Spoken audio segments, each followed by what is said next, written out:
가기사는 증시 각도기. 안녕하세요. 증시 각도기 TV 시청자 여러분, 투자자 여러분, 도기말 여러분, 그리고 10만 금융전사 여러분 모두 반갑습니다. 9월 22일 월요일 아침이 쌀쌀하게 밝았습니다. 아, 얼마나 기다리던 쌀쌀함인가요?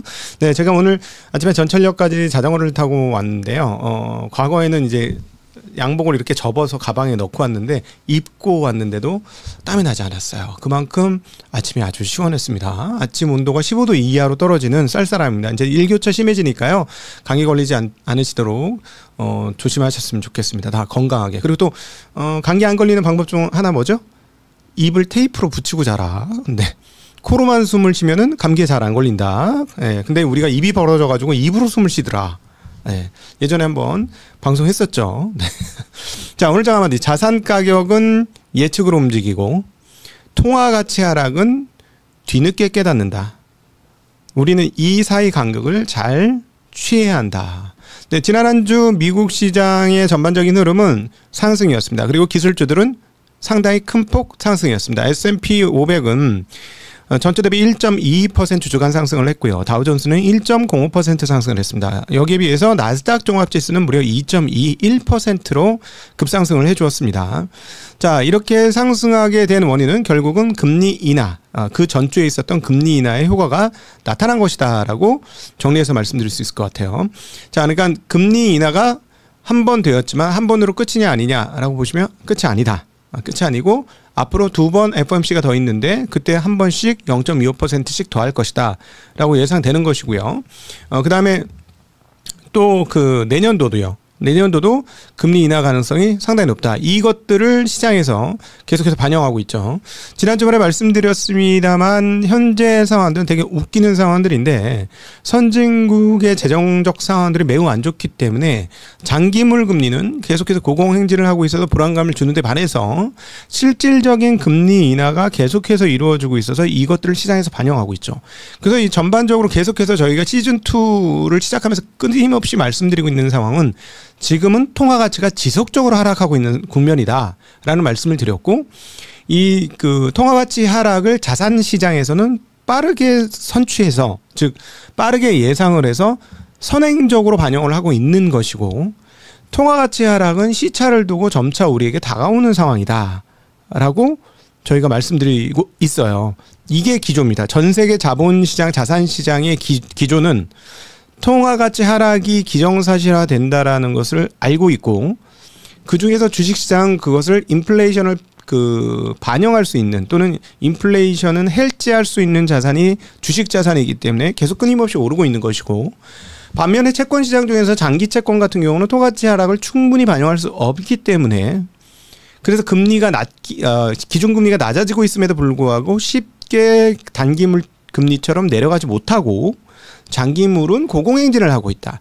여기에 또다시 추가적으로 각국의 재정 상황들이 매우 좋지 않기 때문에 끊임없이 채권을 발행해야 되는 국면이 장기 국채 금리를 올린 상태에서 잘 못 떨어뜨리게 하고 있는 것이다 라고 정리해 볼 수 있겠습니다.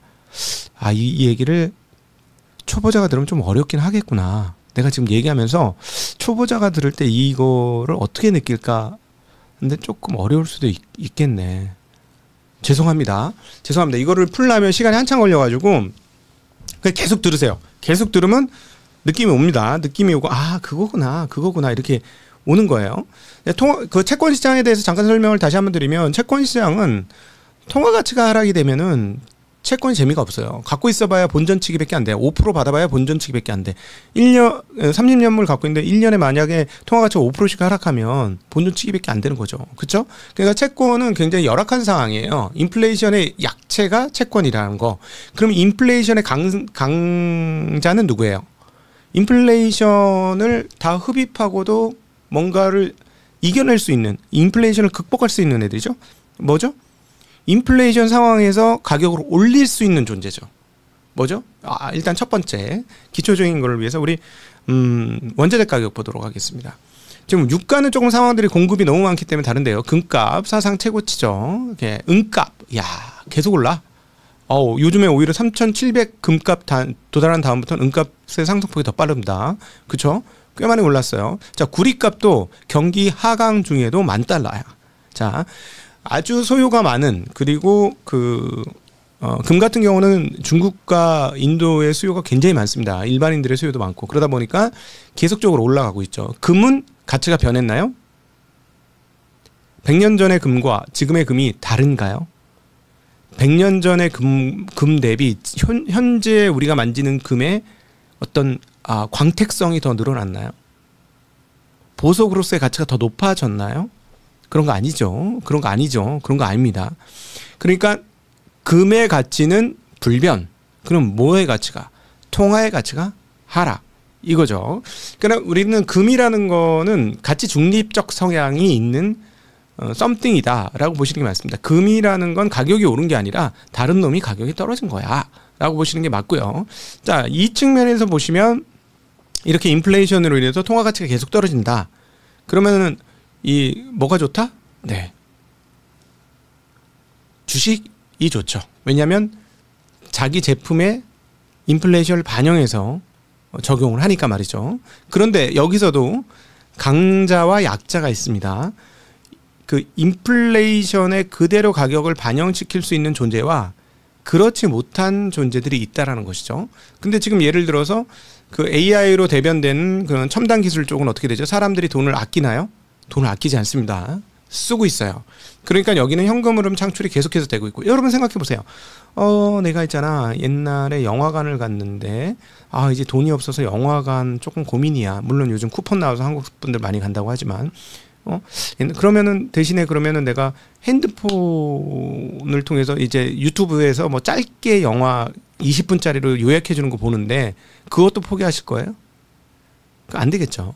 그러니까 선택적으로 소비자들은 계속해서 결정을 하는데, 돈이 풍성하면 물건도 막 사고 이러지만 돈이 풍성하지 않을 때는 어떻게 되죠?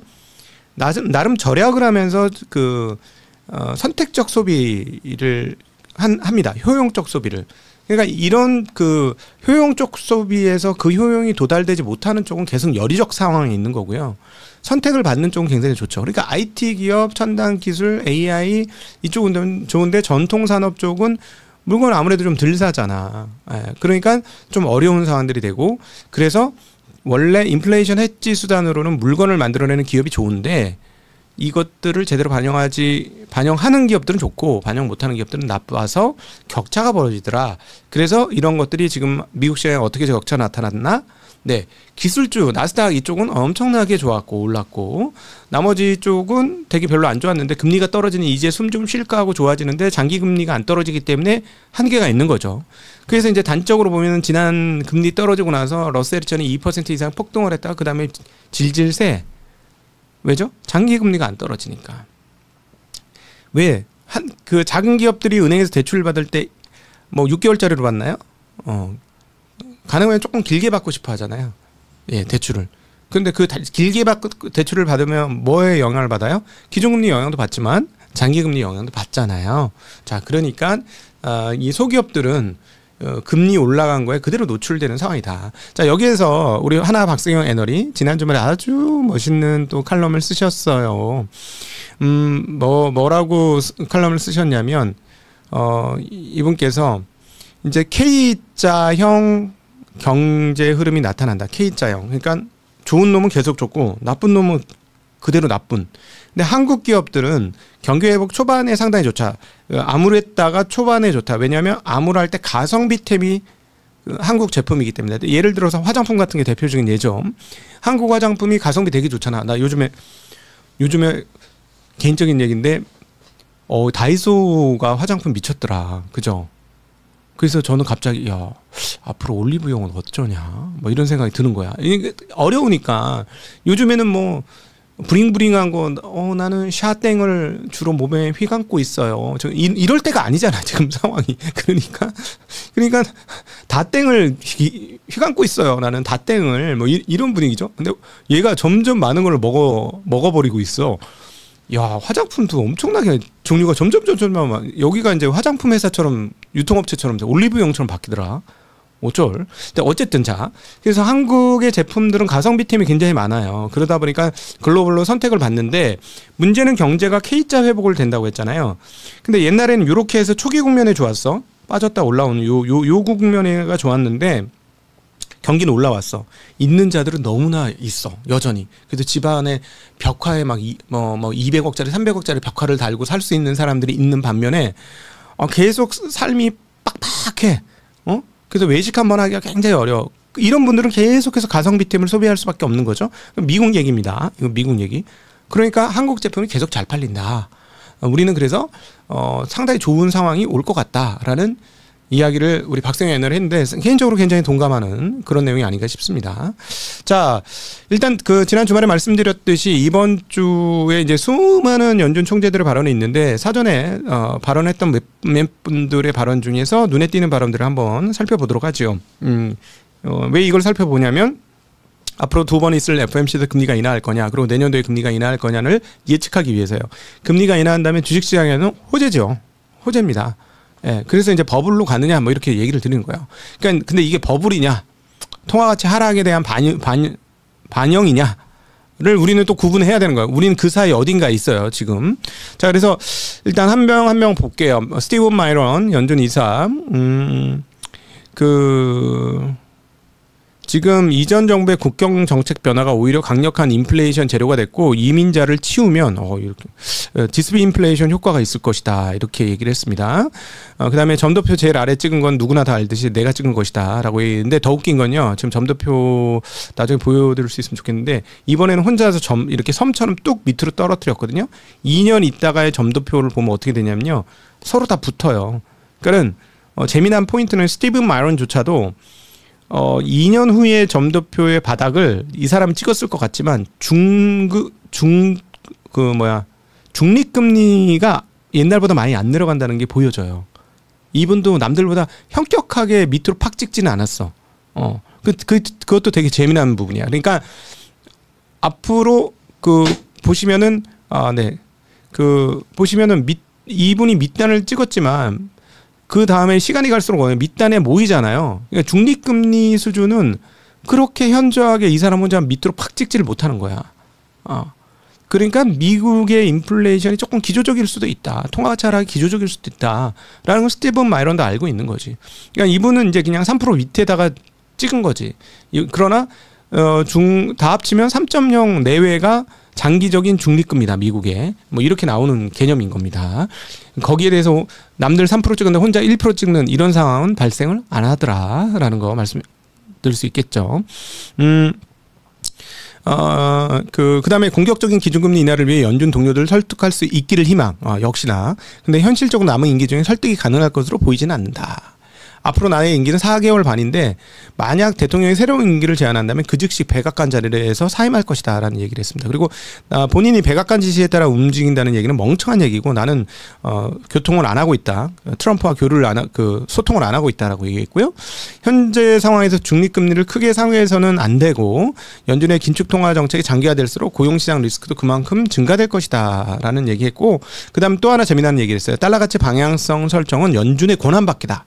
이는 재무부와 대통령이 할 일이지 정부 부채 비용도 재무부와 대통령이 할 일이지 연준이 개입할 요소 없다라는 식으로 다 얘기했어요. 자, 이 말인즉슨 달러 가치가 더 떨어질 수도 있겠구나라는 생각 할 수가 있겠죠. 그래서 금융위기가 아닌 이상 연준이 유동성 분배에 관여하는 것은 부적절하다라고까지 얘기했습니다. 네, 그렇고요. 그다음에 메리 데일리 샌프란시스코 연은 총재 고용은 지난해보다 꽤나 둔화되었다. 그리고 고용 둔화 원인 중 하나는 경제 전망이다라고 얘기했고 근본 기준금리 인하는 고용시장 지원이 목적이다라고 얘기했습니다. 자, 닐 카스카리 이분은 약간 맥파죠. 미니애폴리스 연은 총재 투표권 없습니다. 이분 얘기가 오늘 들어볼 만한데요. 실업률의 가파른 상승 리스크는 연준의 대응을 필요로 한다라고 하면서 중립금리는 3.1% 부근으로 상승했을 가능성이 있다라고 얘기했고 연준의 통화정책은 당초 예상보다 긴축적이지 않은 수준이다라고 얘기했습니다. 그러나 연내 2회 추가 기준금리 인하가 적절하다가요. 닐 카스카르가 이 정도 얘기할 거면 금리 2번 인하 되는 거예요. 그렇게 보시면 될 것 같고요. 그 다음에 고용시장 둔화 속도가 예상보다 빠르고 언제든지 이렇게 계속해서 고용 둔화 속도가 빠르면은 기준금리 인하 횟수가 더 빨라질 수 있다. 라고 얘기했고 그 반대도 가능하다라는 얘기를 했습니다. 관세로 인해 물가가 3%를 크게 뛰어넘을 가능성은 제한적이다라고 했어요. 물가는 쉽게 떨어지지 않을 뿐 급등은 없을 전망이다라고 얘기했고요. 물가 급등보다는 가파른 고용 위축 가능성이 높다라고 얘기했습니다. 네. 그리고 물가는 일시적일 수 있다는 확신이 강해지고 있다라고 얘기했고, 중립 수준 복귀를 위해 얼마나 기준금리를 인하해야 할지는 불명확하다라고 얘기했고, 관세 정책이 지금 수준에 머물 전망이고 경제가 이를 온전히 반영하기까지는 몇 년이 걸릴 것이다라고 얘기했습니다. 메파인 닐 카스카리의 이 발언들을 종합해 보면 고용이 확실하게 떨어졌기 때문에 이 고용 하락으로 인해서 금리를 내릴 수밖에 없다라는 얘기를 하고 있는 거고요. 그렇다면 올해 2번 금리 인하는 거의 정해진 것이고, 그다음 내년도도 금리 인하를 할 것 같죠. 자, 그래서 주식시장 것을 반영할 것이고, 이제 통화 가치는 계속해서 하락할 것이다. 자, 여기서 말입니다. 여기서 한국 입장에서 중요한 거는 아시아 통화가 어떻게 될 거냐를 봐야 되는데, 아시다시피 보셨다시피 지난주 일본의 금리가 발표가 있었고 금리는 어떻게 됐죠? 0.5%로 동결되었습니다. 우에다 가조총재의 발언을 볼 필요가 있는데요.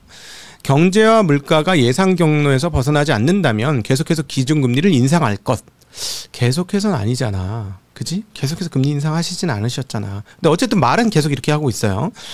그 다음에 되게 중요한 얘기 하나 있습니다. ETF는 정책의 유연성을 가지고 매각할 것이다. 필요시 중단은 가능하다. 점진적인 속도로 매각하는 것이 적절하다. 일본 증시 상승의 주요한 그 이유 중에 하나가 중앙은행이 ETF를 매수해줬다는 거죠. 야, 이 나라는 중앙은행이 ETF를 매수했어. 야, 미쳤지? 진짜 골 때리는데. 그 다음에 이제 근원 물가는 2%를 향해 상승하고 있는 것으로 판단한다라고 얘기합니다. 근데 물가지수 보면 더 올라 있어요. 지금 2.7%인가 나와요. 근데 하여튼 이렇게 얘기합니다. 실질 금리는 매우 낮은 수준이고 전망에 큰 변화가 없는 한 기준금리 인상 기조를 이어가 나간다는 것이 기본적인 방침이다라고 얘기했어요. 자, 여기서 이번에 0.5% 일본이 동결을 했는데 그 내용을 살펴보니 총 투표수가 9표, 찬성이 7표, 반대가 2표입니다. 즉 반대 2표는 금리를 어떻게 하자? 인상하자는 의견이었어요. 그러니까 일종의 소수 의견이라고 하기엔 좀 사이즈가 큰 소수 의견이 나온 거죠. 금리를 인상하자. 자, 그러면 금리 인상 가능성이 있습니다. 자, 미국은요, 금리 인하해요. 일본요, 금리 인상합니다. 하겠다고 말은 했어. 할지는 모르겠지만 얘네는 계속 하겠다는 말만 하고 있는데 하여튼 하겠대. 그리고 여기에다 투표 9명 중에서 2명이 인상하자고 했어요. 자, 요 상황 현상들을 보건대 일본의 금리 인상 가능성은 높아졌다는 것은 사실이다 라고 말씀드릴 수 있을 것 같아요. 자, 그렇다면 어떻게 되는 거죠? 미국은 금리가 인하되고 여기는 금리가 인상됩니다. 일본은. 자, 그러면 아시아 통화는 가장 주축이 되고 있는 것, 특별히 한국 입장에서 주축이 되고 있는 것은 일본 엔화인데요. 일본 엔화는 그동안에 계속적으로 약세를 보여줘 왔고 그 이유인즉슨 계속 금리를 올려야 되는 상황인데도 못 올리고 계속 버티고 있었기 때문인데 금리를 올려야 되겠다고 얘기했습니다. 자, 그렇다면 이제부터는 금리를 진짜로 올린다는 게 가시화되는 시점부터는 일본의 엔화 값이 오를 것이다. 자, 그러면 자산을 운용하는 사람 입장에서 나는 달러를 갖고 있어 라는 입장에서 보면 어떤 얘기가 나와요? 아, 달러는 가치가 떨어질 것이고 아시아 통화의 가치는 더 이상 안 떨어질 것이야 라고 되는 거죠. 그래서 이 부분을 잘 보셔야 됩니다. 일단 먼저 그래서 통화 테이블을 한번 볼게요. 통화 테이블 한번 보도록 합시다. 일단 지난 주말에 달러 지수는 뭐 유럽이 워낙 지금 상황이 안 좋으니까 달러가 강세를 보여주고 있고요. 그다음에 위안화는 조금 약세를 간 거죠. 그동안 7.1이 6위 잠깐 봤다가 다시 7.1로 바로 돌아왔어요. 그럼에도 불구하고 점차 낮아지고 있는데 중국 주가는 어떻습니까? 좋죠. 좋아요. 자, 달러 원은 엔화 쫓아가면서 그냥 약세인 흐름이고요. 그래서 이제 1641원, 944원 뭐 이렇게 되고 있습니다. 원화의 가격은. 자, 근데 만약에 엔화가 강세로 가면 원화 따라갈 겁니다. 자, 그러면 국제 자금 움직이는 사람들은 어떻게 될 건가? 그 고민을 한번 하셔야 될 것 같고요. 자, 외환 본 김에 금리까지 볼게요. 자, 금리 보면 자, 장기물 금리가 안 떨어진다 말씀드렸죠. 초반에 안 떨어집니다. 장기물 금리가 안 떨어져요. 안 떨어져. 그것은 길트채가 지난주에 난리가 났다. 길트채가 지난주 목금요일 이틀을 통해서 12bp가 올랐다.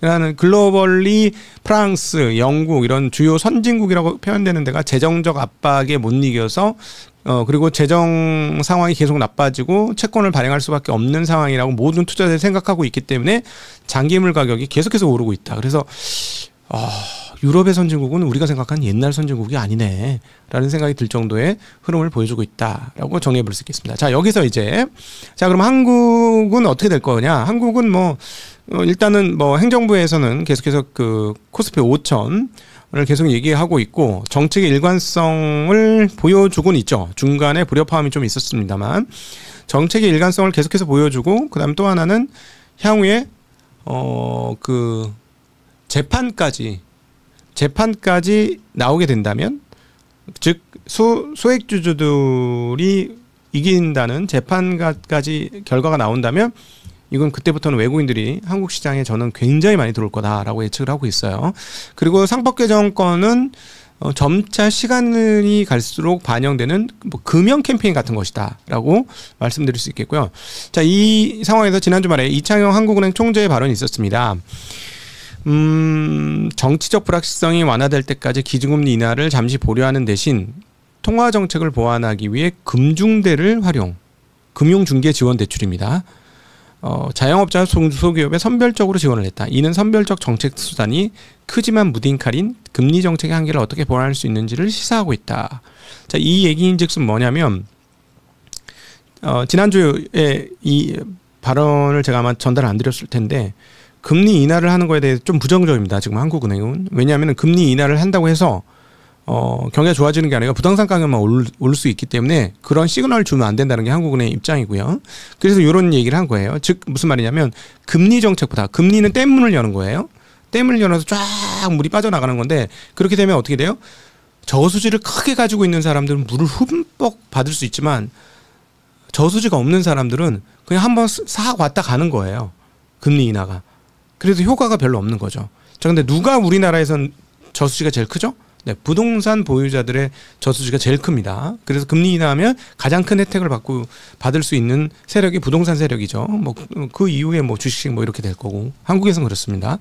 그런데 이제 그래서 이분이 한 얘기가 이론적으로 경제가 유동성 함정에 빠지고 금리가 ELB에 도달하면 통화정책보다 재정정책이 더 유용하다. 이러한 상황에서는 부작용이 우려되는 비전통적 통화정책보다는 대출 지원제도와 같은 준재정적 정책 수단이 더 효과적일 것이 생각한다. 그다음에 QE와 같은 비전통적 통화정책은 신흥국에서 실시하기는 자국통화의 급격한 절하 가능성 등 위험이 큰 편이다. 선진국의 경우에도 인플레이션 유발과 자선 불평등의 부작용이 발생한다. 라고 얘기했습니다. 지금 모든 얘기는 금리를 내려서 돈을 그냥 숨을 한꺼번에 열어 돈을 쫙 시중에 푸는 게 별로 좋지 않다는 거예요. 부작용이 너무 많다는 거예요. 그래서 필요한 곳에 필요한 돈을 주는 그런 개념을 얘기하고 있어요. 이거는 은행 측 얘기고요. 그다음 또 다른 측면은 이분이 했던 얘기 중에 하나는 뭐냐면 재정으로 해야 된다는 거예요. 재정으로 도와줘야 된다. 라는 이야기를 그 전에 계속 해왔습니다. 그러니까 지금 댐문을 열면 위험만 커진다라는 얘기를 하고 계신 거고요. 스위스와 같이 대규모 외환시장 개입을 통한 경기 조절도 자본 유출 위험 등을 고려했을 때 한국을 포함한 신흥국에는 적용하기 어렵다라고 얘기했고요. 특정 부분이 특히 침체되어 있을 때 해당 부분에서 소비를 많이 하는 경제 주체의 부를 재분배함으로써 가장 필요한 곳에서 수요를 늘리는 것이 사회적으로는 최적이다라고 얘기했습니다. 회복력이 강하고 견고한 금융 부분을 가진 대규모 경제와 달리 한국 같은 나라에서는 금융 안정이 핵심적인 이슈이다라고 얘기했고 중립금리를 고려할 때 금융 안정을 전체적으로 함께 고려할 필요가 있고 한국이 다른 나라보다 약간 더 높은 금리를 유지하는 것이 필요하다고 보는 이유다라고 얘기했습니다. 다른 얘기도 좀 하셨는데 자, 이게 종합해 보면 앞서 말씀드린 대로 지금 한국은행 총재의 발언으로는 금리를 내리는 방향 쪽으로 가지 않고 재정을 써서 하든지 금융중개 지원 같은 그 약간 약간 부분적 금융을 활용하든지 하겠다는 얘기를 지금 계속 하고 있는 거죠.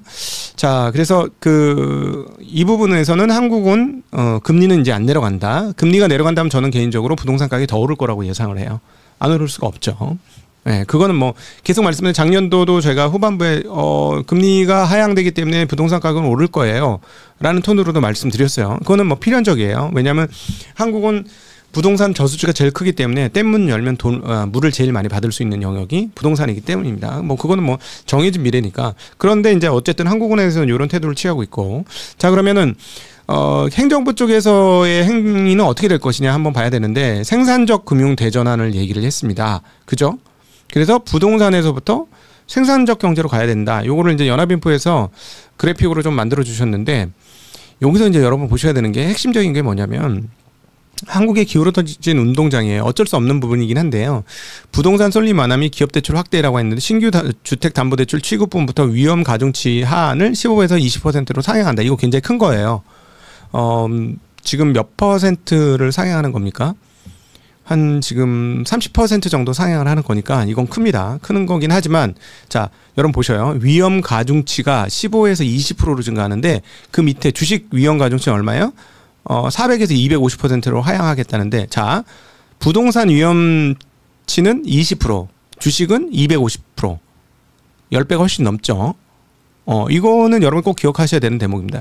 그동안에 부동산에 왜 이렇게 쉽게 대출이 됐냐 하면, 위험 가중치가 낮기 때문이에요, 부동산은. 왜냐면은, 부동산 안 깨진다는 신화가 있어요, 우리나라는. 절대. 그건 은행도 마찬가지입니다. 그렇기 때문에 이렇게 위험 가중치를 낮게 주는 거죠. 만약에 지금 일본이라든가 중국 같으면 위험 가중치를 지금 한국처럼 낮게 줄 수 있을까요? 못 줍니다. 많이 오른 거긴 하지만 여전히 여기서 금리를 내리면 부동산한테 좋아요. 예를 들자면 극단적으로 말도 안 되는 얘기는 하지만, 위험 가중치를 부동산에 100을 줬어. 그리고 주식에 250을 줘. 그럼 부동산 대출 다 막혀요. 오히려 회수해야 돼요, 지금. 예. 근데 뭐 아시다시피 부동산 가격의 핵심은 총 유동성의 양입니다. 총 유동성의 양을 가장 급박하게 올리는 건 뭐다? 대출이다. 그러니까 가격이 안 오를 수가 없다니까. 오르게 될 수밖에 없어요. 자, 위험 가중치 15에서 20% 올려도 굉장히 큰 폭으로 올렸지만, 여전히 다른 자산에 비해서, 물론 주식 자산은 위험하기 때문에 부동산하고 똑같이 취급하는 건 말도 안 되는 일이에요. 제가 그렇게 하자는 얘기는 아니지만, 일본과 과거 2007년도 미국과 최근에 중국을 봤을 때 하염없이 주택에 대한 위험 가중치를 낮게만 적용할 수 있을까? 저는 그렇게 생각 안 하는데, 예. 20% 많이 높인 거긴 하지만 위험 가중치가 높은 건가? 좀 애매하거든요, 제 생각에는. 예. 어쨌든 그렇습니다. 그래서 저는 오늘 여기서 이 얘기를 드리고 싶고, 정책적으로는 국민성장펀드 뭐 150조 조성 뭐 등등등 뭐 이런 얘기들이 계속 나오고는 있습니다만, 여전히 지금 요 내용상으로 보면 부동산에 훨씬 더 유리한 대출 구조라는 거는 피할 수 없는 눈에 보이는 액면적 사실이다라고 말씀드릴 수 있을 것 같아요. 자, 그래서 여기서 금리를 내린다? 한국에선 부동산 더 오릅니다. 네. 제가 아무리 이제 당위적으로 부동산에 대해서 생각하시는 분들 모셔서 얘기를 했는데, 많은 분들이 맞췄는데 틀렸네로 얘기하는 거야. 특별히 우리 최상욱 대표 같은 경우는 되게 아이디어가 정말 훌륭한 얘기들을 많이 해주고 분석할 수 있는 좋은 도움을 줬는데, 이분이 맞췄다 틀렸다로 좀 안타깝고요. 이게 내가 하나 맞춰볼까? 그러면은 내가 하나 맞춰볼게요. 저 위험 가중치를 50%로 올리면 부동산 가격이 떨어집니다. 네. 그럼 명백한 사실이에요. 지금 한국은 부동산 가격이 떨어질 수 없도록 모든 정책 조건들이 갖춰져 있는 나라예요. 예. 그래서 근데 정책이 예를 들어, 이제 많이 올랐으니까 떨어져야 돼 라고 했는데, 정책이 계속해서 지난번에 신생아 특례, 무슨 특례 보금자리론 뭐 이런 거 계속 나오면 안 떨어져, 절대. 계속 올라. 계속. 그럴 수밖에 없는 거예요. 그거는 꼭 기여를 해주셨으면 하는 바람입니다.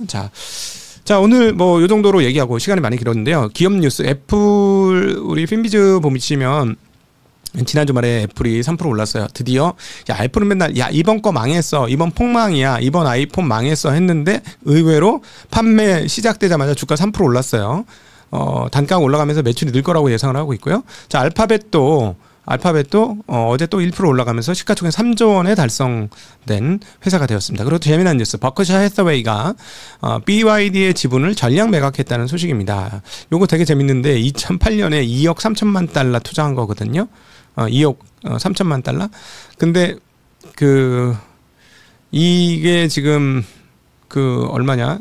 그게 90억 달러까지 늘었어.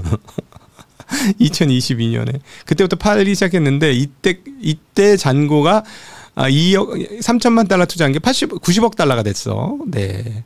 그래서 여기서 이제 재미난 포인트 중에 하나는 멍거가 2009년도에 우리가 미쳤다고 볼 수도 있지만 나는 회사 왕창포 CEO를 기적이라고 본다라고 했어요. 자, 여기서 중요한 포인트가 나오는데 퀄러티 기업이라고 표현될 수 있는 회사의 핵심은 경영자입니다. 경영자가 정신이 바짝 들어있고 그다음에 경영자가 그 미래를 위해서 자기의 혼신의 힘을 다하고 쓸데없는 짓을 안 하면 그리고 아이디어도 있고 훌륭한 인재를 끌어모을 수 있는 시스템까지 갖춘다면 그 회사는 좋아지는 거죠. 그 회사는 계속 들고 있어도 되는 거예요. 지금 뭐 최근에 삼양식품이 상당히 잘했잖아요. 저는 그게 경영진의 그 판단과 크게 벗어나지 않는다고 봅니다. 그거 굉장히 중요한 거고요. 여러분 그래서 좋은 경영진이 있는 회사에 여러분이 참여를 하게 되면 가능하면 안 파시는 게 방법이다라는 것도 아주 중요한 팁이라는 거 한번 말씀드리도록 하죠. 아주 중요한 그런 회사들은 산 넘고 물 건너 바다 건너 온갖 풍파를 헤치고 갑니다.